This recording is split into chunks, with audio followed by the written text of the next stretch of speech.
Аз ще вкарам малко контрапункт, нали, това, че бизнесите много бързо се ориентирали. Според мен е точно обратното.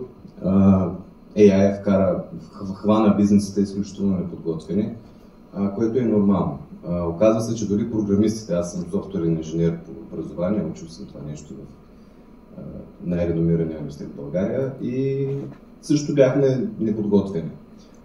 Едно време ни учиха, че трябва да сме програмисти, да учим такива креативни дейности, тъй като и автоматизацията нас последни ще ни замени. Оказва се, че е точно обратното. Тук думата замени, между другото, не е коректно. По-скоро ще автоматизира една част от креативната работа. Това, което се случи е, че тази динамизма, който имаме в света, който прави света непредсказуем, в комбинация с изкуствен интелект, който направи ситуацията доста несигурна, вкара една такава комбинация от несигурност и непредсказуемост. И това доведе до това, че много бизнеси се лутат. Много компании в момента се чудят на къде да се ориентират.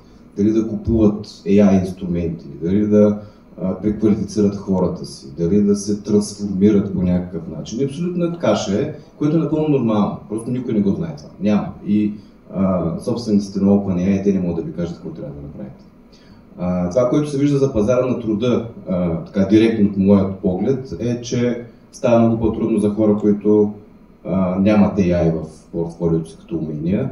Много компании в момента на практика не назначават хора, които нямат такива умения.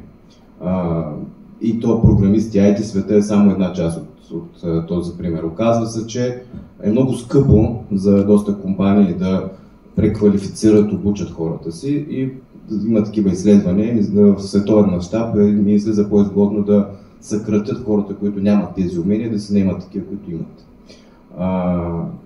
Това прави така, че джуниор, началните позиции за тях е доста по-трудно. Изискват се доста повече набор от умения, от опит. Тук като е парадокс, аз нямам опит, пък ми искат опит. Но това е положението.